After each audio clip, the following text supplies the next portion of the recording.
prosseguindo no estudo de história da igreja, estamos agora no item 21 do terceiro livro, na página 74. Bom, o título que eu coloquei aí é A Pequena Paz da Igreja. O último tópico que nós estudamos estava falando da perseguição ainda de Valeriano, né? Em 258 teve a morte trágica, talvez do maior personagem desse período, que era Cipriano de Cartago. Mas o que aconteceu? Eu coloquei aí o comentário, olha, em 260, Valeriano foi capturado com 70 mil soldados romanos, talvez a maior humilhação da história de Roma.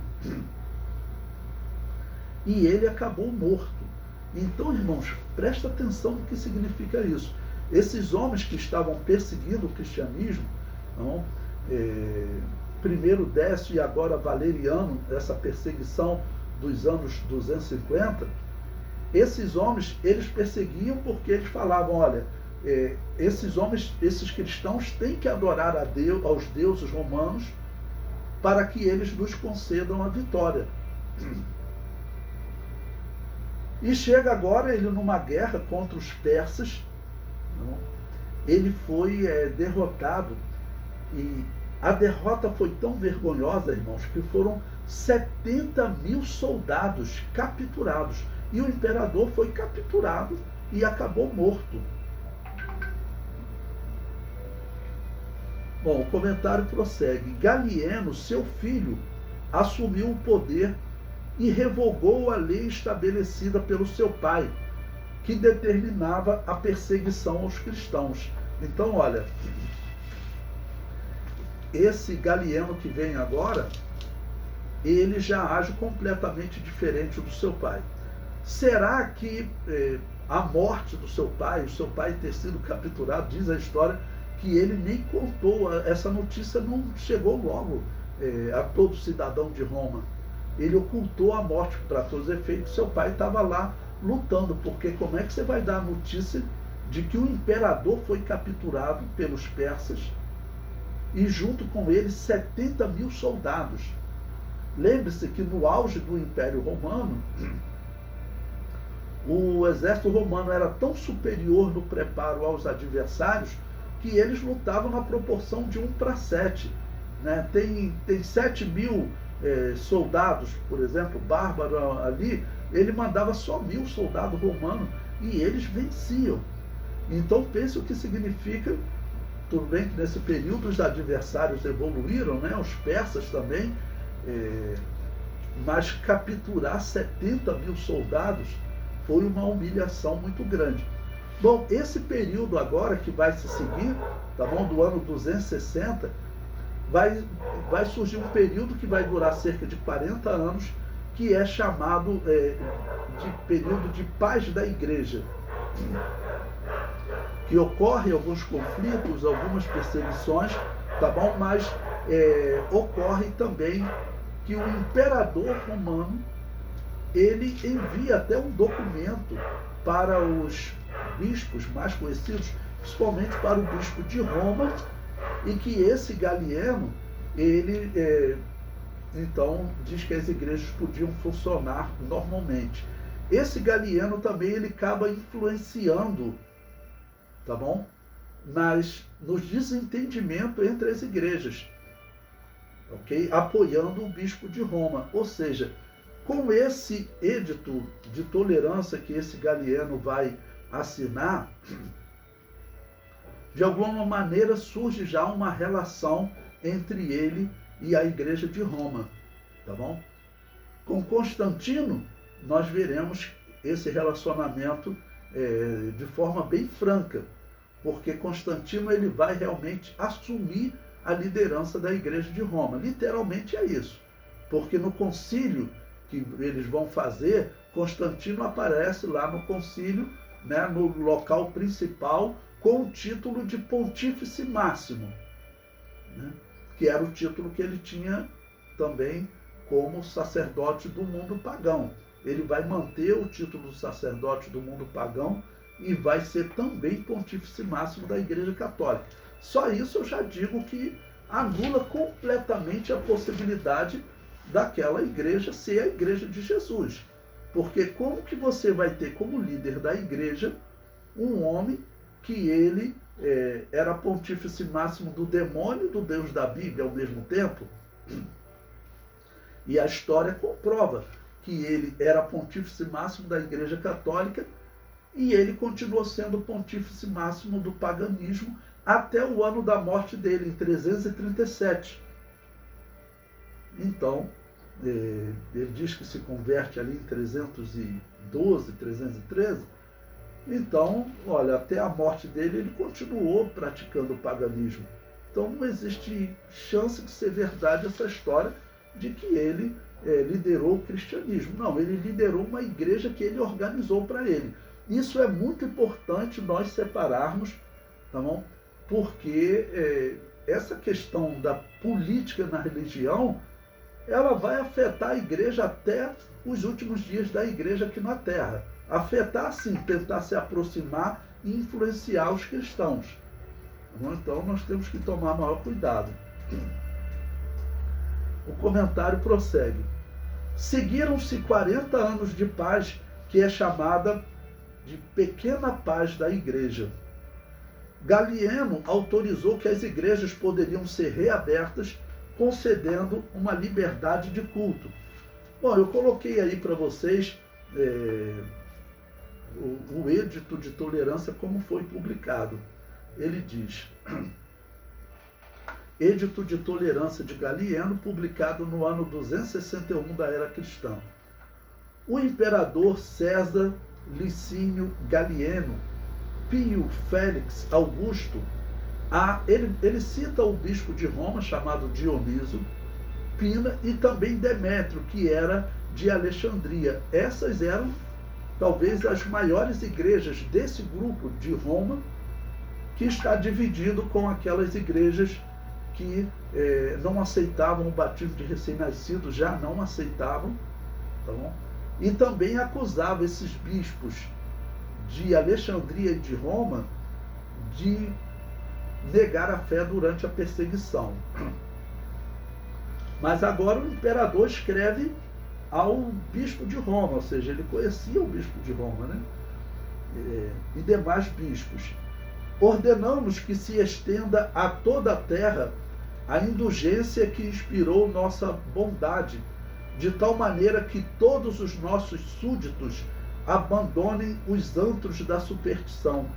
Podereis, pois, vós também usar das disposições de nosso rescrito, para que doravante ninguém vos moleste. Ou seja, haviam súditos no império, né, pessoas ligadas ao imperador, que ele falou: olha, quem quer abandonar, pode abandonar. E vocês também podem seguir a fé de vocês. Prossegue.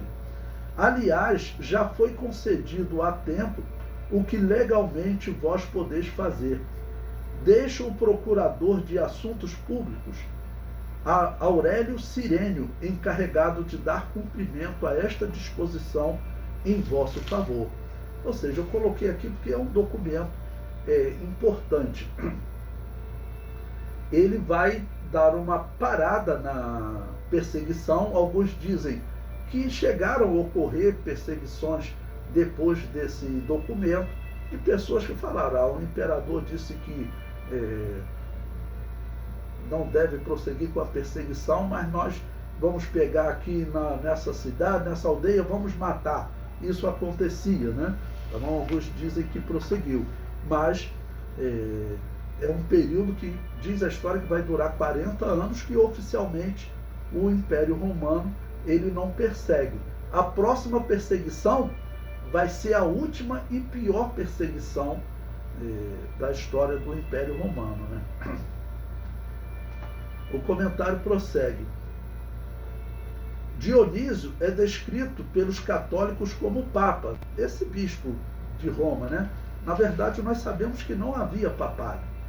O papado vai surgir com Constantino e os bispos depois dele, né? A história comprova que Constantino ele é o primeiro Papa, ok?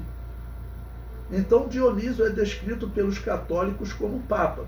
foi o bispo de Roma entre 259 e 268.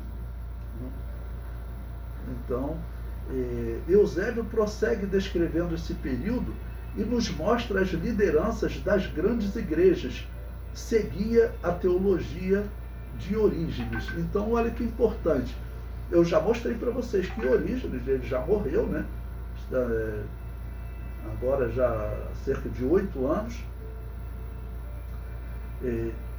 E agora Eusébio de Cesareia vai descrever esse período e vai descrever os bispos que se destacavam agora nesse período de paz. A maioria deles eram seguidores de Orígenes. Por quê? Mostrando para vocês que existia uma divisão na igreja, e um dos pontos que se dividia era exatamente essa teologia filosófica de Orígenes, que era extremamente herética, junto com heresias que Roma já tinha adotado, como mudar a data da Páscoa, coisa que a Igreja Católica faz até hoje, adotar o batismo de recém-nascido nesse período, já é oficial, eles já batizavam crianças, tá bom? Então veja o que ele diz desse período. Ele diz: fica inserida aqui para maior claridade esta resolução do imperador, né, traduzida do latim. Conserva-se também do mesmo imperador outra disposição que dirigiu a outros bispos e na qual permite a recuperação dos lugares chamados cemitérios. Então, observe, o imperador começou a escrever os bispos. Uma coisa estranha, né? Porque até então eles, vamos dizer, davam resoluções, vamos dizer, autorizando os cristãos a terem um momento de liberdade, não ser perseguido. Mas agora ele já começa a falar até da recuperação de locais e até de cemitérios, locais onde os cristãos teriam ficado durante a perseguição, que eram as catacumbas, né? Mas então ele começa a escrever a diversos bispos. E acredite, começa a haver influência desse imperador. Então, uma igreja que ela, durante a perseguição, foi acusada, como em todas as outras perseguições, e será acusada na última perseguição, que é a de Diocleciano.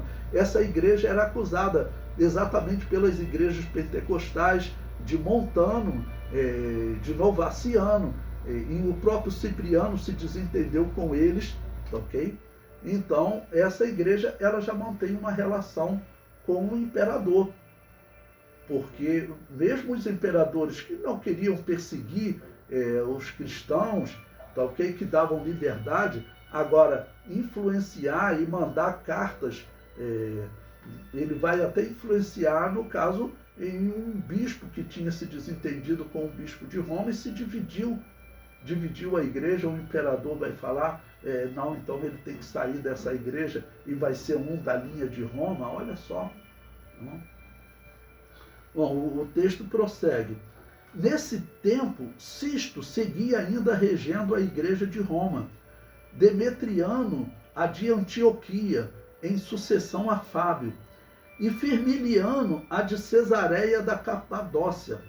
Além destes, regiam as igrejas do Ponto Gregório e seu irmão Antenodoro, discípulo de Orígenes. Eu até destaquei aí para vocês, porque essas igrejas maiores, elas estavam ligadas a Roma e Alexandria, e Roma e Alexandria, a teologia que dominava qual era? Era de Orígenes de Alexandria, até porque Orígenes é considerado realmente o homem mais inteligente desse período, o maior teólogo, só que herético, né? Os escritos deles foram maiores do que Cipriano, do que até Tertuliano. Então ele é considerado o grande pensador dessa época. Se você for estudar história do pensamento cristão, você vai ver que o homem que é mais exaltado nesse período é Orígenes. Tanto que ele é tratado como um grande pai da igreja, como um respeitável pai da igreja.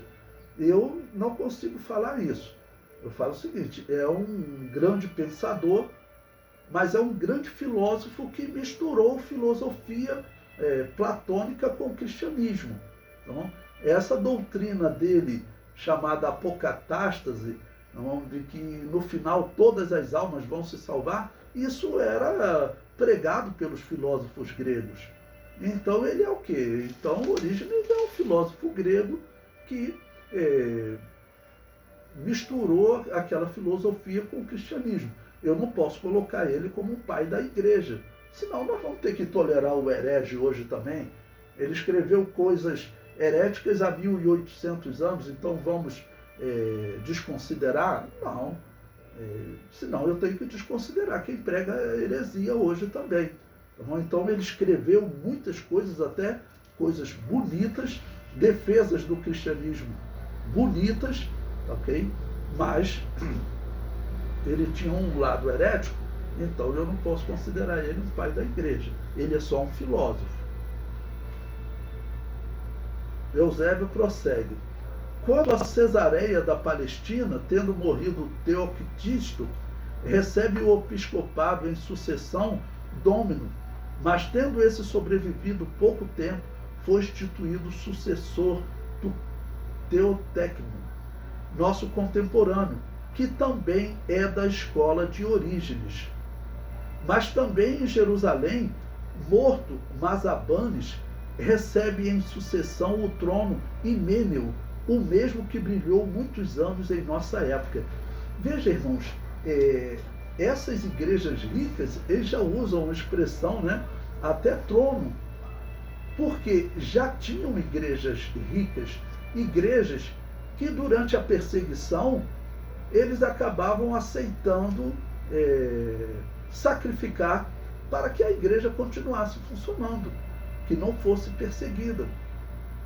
E observe como o destaque aqui nesse período, quem é? É Orígenes. Então, se eles pregavam a teologia de Orígenes, aquelas heresias que eu falei para vocês, a doutrina da morte de Deus certamente era pregada. Tanto que, olha, nós estamos no ano 260. Em 60 anos, lá no Concílio de Nicéia, qual o tema que eles vão debater? Pode ver os debatedores. Ário de Alexandria, tá bom? Ele estava debatendo o quê? Se Deus morreu na cruz. Quem foi o Deus que morreu na cruz? Porque Orígenes pregava isso, que Deus morreu na cruz.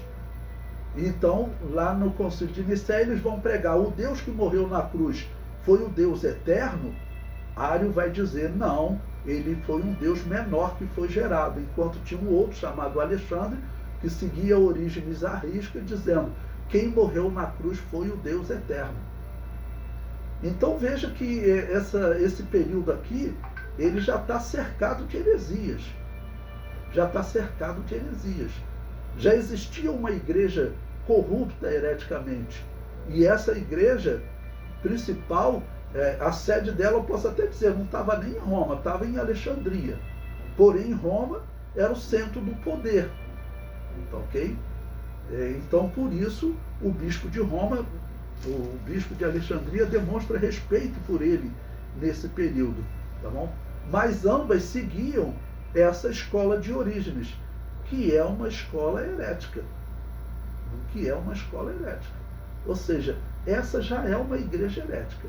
Ela vai se tornar herética completa, vou assim dizer, se é que pode dizer isso, não?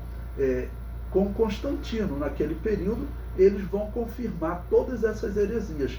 Mas essas 3 heresias que Orígenes defendeu, esse indivíduo tinha impregnado essas igrejas. O comentário prossegue. Quando o último apóstolo morreu, João, teve fim a era das testemunhas oculares. Com a morte de João, ninguém mais podia dizer, não, eu estive com Jesus. Ele, historicamente, foi o último, né? O comentário prossegue. Com a morte de Policarpo, em 151, e de Irineu, em 202, teve fim a era dos discípulos das testemunhas oculares. Esse terceiro período que se inicia é dominado pela teologia de Orígenes, que sabemos ser profundamente herética. E até hoje vocês sabem que católicos e protestantes, eles seguem a doutrina de Orígenes. Orígenes, comprovadamente, foi o primeiro indivíduo a defender o batismo de recém-nascido. Tá bom? Ele foi preso durante a perseguição de Décio, não morreu. Nós não temos prova de que ele tenha negado a fé, né? Mas que ele foi solto e acabou pregando um monte de heresias, né? Pode ser influência dele, infelizmente, ter participado de sacrifício aos deuses, né? Bom, o fato é que ele pregou heresia. Porque dizer que Deus morreu na cruz, isso é heresia. E saibam de uma coisa, católicos e protestantes pregam isso até hoje. Por isso é que eu sempre alerto os irmãos para tomar cuidado com as igrejas protestantes, porque eles são ligados a Orígenes até hoje.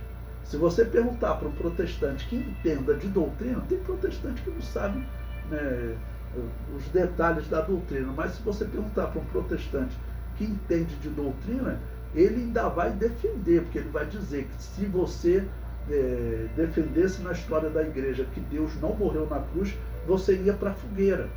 E por que ele vai falar isso? Ele vai falar isso porque isso aconteceu na história. Tem até, posso dizer para vocês, né, antiético, tem um protestante que fala isso. Tem um batista protestante chamado Marcos Granconato. O vídeo dele está no YouTube, é público, né? Ele está dando aula sobre teologia da Reforma Protestante na escola Charles Spurgeon. Eu tenho que ouvir todas as pessoas, as ideias diferentes, né? Aí tem um vídeo que ele defende, né? E ele fala, olha, faz sentido acreditar que Deus morreu na cruz. Eu falei assim, e eles defendem isso até hoje. Eles defendem isso até hoje. Isso é uma heresia, claro. Mas católicos e protestantes pregam isso até hoje. Quem é protestante, mesmo sem saber, você está pregando heresia. E quando eu falo dessas questões, eu falo, ó, não adianta a pessoa chegar no juízo final e dizer para Deus, olha, eu estava numa seita, mas porque eu não conhecia essas heresias, não sabia o que eles pregavam. Isso não vai justificar no dia do juízo. Todos têm a Bíblia nas mãos, e a Bíblia descreve Deus como eterno e imortal. Então ninguém pode pregar que Deus morreu na cruz. Isso é heresia. Tá bom? Nasce com quem essa heresia? Com Orígenes. Então vê ele dominando esse período, infelizmente, é constatar que Montano, Novaciano, fazia bem ficar separado dessas igrejas. Tá bom? O comentário prossegue. Os anos seguintes foram terríveis para o Império. A praga ainda não havia acabado. E, para piorar, perderam o maior exército do Império, aquele que acompanhava o imperador. Olha, se eu tenho descrito para vocês que o Império Romano vem se enfraquecendo, por quê? Eles estavam em guerras com os bárbaros, estavam em guerras com os persas. Cada guerra dessa, ainda que eles estavam vencendo, estavam sempre perdendo soldado. Cada troca de imperador, normalmente ocorria uma guerra civil. Aí começava exército romano a matar exército romano. E o exército enfraquecendo. E inacreditável, a inflação atingindo o império também. O império enfraquecendo. Aí você perde 70 mil soldados. Então você teve novamente um enfraquecimento do império. O próprio imperador Galieno, ele não assumiu o poder fácil não. Tá bom? Nós veremos que vão ter outros se opondo, tá bom, ao governo dele. Então todos esses problemas fazem parte da crise do terceiro século. E lembre-se, a peste chegava a matar 25%. A Covid matava aí 2% dos infectados. Agora pensa numa fé, 2% para 25%. Então o Império realmente estava sofrendo muito. E as cidades sofriam mais. As cidades sofriam mais. Muitas pessoas iam para o campo. Alguns acham que seria a mesma doença da peste negra que passava pela pulga do rato. Então, as cidades onde tinham mais ratos sofriam mais. Morriam pessoas também no campo, porque acabava que os ratos se espalhavam, né? Aqueles que iam viajando muitas vezes levavam ratos nas coisas, né? Então a doença ia se espalhando, mas as cidades sofriam mais. Então o império estava sofrendo. Agora é interessante, porque nesse período, por cerca de 40 anos, não vai haver essa acusação aos cristãos. Parece que o discurso tinha envelhecido. Nós veremos mais à frente que virá um imperador, depois de Galieno, virá um imperador extremamente pagão, né, que cultuava os deuses, acreditava mesmo naqueles cultos, né, chamado Aureliano. Ele era casado com a mulher dele, era sacerdotisa da divindade chamada Sol Invicto, que eu falei para vocês que estava sendo adorado como um destaque em Roma nesse período, até substituindo o culto a Júpiter. Então ele vai reforçar o culto ao Sol Invicto, e é exatamente nos dias dele que ele implanta em Roma a festividade de Natal, no dia 25 de dezembro, dedicado a esse Sol Invicto. Isso é provado na história, né? Mas é interessante que esse pagão, não existe história dele perseguir os cristãos. Ele não vai fazer como Décio, que era um pagão e dizia que os cristãos tinham que cultuar os deuses. Ele acreditava que não, vamos cultuar os deuses e pronto. E por um certo lado ele vai ter até sucesso, ele vai conseguir recuperar muitas terras que os romanos estavam perdendo para os bárbaros. Então ele vai conseguir segurar o avanço dos bárbaros, ok? Mas o enfraquecimento do império não é só pela guerra civil, não, é também pela peste. O comentário prossegue. Este período faz parte da chamada crise do terceiro século, que acontece, olha, do ano 235 até o ano 284. 49 anos. Bota em número redondo, 50 anos de crise. E alguns tentando solucionar através de perseguição aos cristãos. Agora chegamos num período que a peste continua, mas os cristãos pelo menos não estão sendo responsabilizados. Esse vai ser um período de crescimento, 40 anos de crescimento, que infelizmente vai causar muitas mortes no final desse período de paz. Então, essa crise do terceiro século envolveu a grande peste, que dura do ano 249 até o ano 270. Uma série de imperadores ilegítimos, diversas execuções de imperadores, a maior derrota da história do Império Romano, que ocorreu sobre Valeriano, que foi capturado com 70 mil soldados. O período vai gerar rebeliões pelo Império, e o Império chegou a dividir-se. Surgiram o Império da Gália e o Reino de Palmira. Foram rebeliões que enfraqueceram ainda mais o debilitado Império. Bom, quando chega nesse período agora, o que vai acontecer também? O Império era muito grande, então vai ter um determinado general que está numa determinada região, aí ele vai dizer, olha, quer saber de uma coisa? Então, a partir de agora, vocês ficam aí nessa região do Império. Aqui vai ser principalmente na região atual Inglaterra e França, então, que é a região conhecida como Gália. Ali vai se formar um novo império romano, um segundo império romano. E na região de Palmira, que fica próximo do Egito, próximo da Mesopotâmia, vai se formar também um outro império, né? O Reino de Palmira. E rapidamente o exército romano vai ter que reagir, porque quem dominasse Palmira, o Egito fazia parte desse, agora terceiro império romano, né? Reino de Palmira. E o alimento do Império Romano vinha do Egito, porque o Egito era o maior produtor de trigo da região. Então o Império Romano consegue abafar, acabar com essas rebeliões. E aí nós veremos o homem que vai conseguir mesmo um grande sucesso no Império Romano vai ser Constantino. Por isso é que ele vai ficar conhecido como grande. Ele vai conseguir reorganizar o Império Romano, tá bom? E até conseguir vencer os bárbaros. Por isso ele vai ficar conhecido como o grande. Mas, por outro lado, ele vai organizar uma igreja para ele. Essa igreja que eu estou falando com vocês aqui no período de Galieno, uma igreja que já mostra uma certa relação com o império, em que o imperador envia documentos para diversos bispos e pastores, mas ele está mandando documento para esses bispos e pastores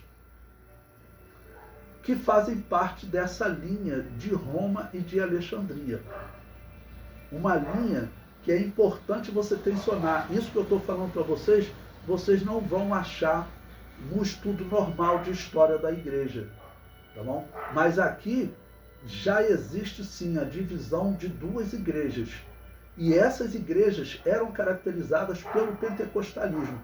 Igrejas que não aceitavam o governo de Roma, vou chamar assim, tá bom?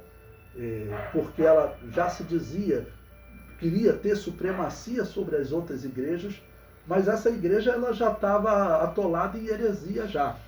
Ela já estava atolada em heresia e pior, ela era acusada, tá bom? A história comprova que toda perseguição que ocorreu em Roma teve sempre pessoas aceitando participar de culto pagão para não morrer. E, infelizmente, isso causou essa divisão que era necessária. Você não vai ficar ligado a igrejas que, infelizmente, negam a fé durante a perseguição. E uma grande evidência de que isso era verdade é que até Cipriano de Cartago criticou a atitude deles, não tinha prova de que eles tinham adorado o demônio, mas criticou a atitude deles. Por que vocês recebem aqueles que comprovadamente adoraram o demônio? Por que vocês recebem eles sem disciplina? Cipriano criticou. Eu respondo por quê? Muito provavelmente eles tinham participado daqueles cultos pagãos. Aquelas pessoas que estavam vindo agora para a igreja sabiam que eles tinham participado, porque certamente se encontravam lá no templo. Isso era rotineiro, diz a história. Diz a história que antes da perseguição, os templos pagãos estavam vazios, ficavam vazios. O cristianismo crescendo, crescendo, crescendo. Não? E durante a perseguição, diz a história que os templos pagãos ficavam lotados. De quem? Ex-cristãos que iam ao templo para participar desses cultos. Então eles se conheciam lá do templo. Se agora o bispo de Roma fosse dar uma punição a ele falaria, como você vai me punir se você estava lá junto? Então, essa é uma hipótese, uma possibilidade do porquê ele recebia sem disciplina. Porque era algo muito sério. Tinha que ter disciplina. Não é falta de misericórdia. Tinha que ter disciplina. Até para a recuperação espiritual dessa pessoa. Que uma pessoa que amaldiçoou o nome de Jesus e foi dobrar o joelho lá, cultuar os deuses pagãos, que a Bíblia chama de culto ao demônio, essa pessoa, até para ela se recuperar, não é impossível. Mas a disciplina, aprenda, a disciplina é coisa boa. A disciplina é para a pessoa se recuperar. Não é um sinal de falta de misericórdia. Mas quando católicos falam desse tema, eles falam como falta de misericórdia de Novaciano e até de Cipriano. E não é falta de misericórdia, tá bom? Na verdade é misericórdia, porque a disciplina vai ajudar essa pessoa a se recuperar. Ela foi punida por alguém que não cometeu aquele erro. Então, o fato deles não punirem em nada algo tão sério, isso é evidência de que, infelizmente, eles realmente tinham cometido também o erro de sacrificar o demônio, né?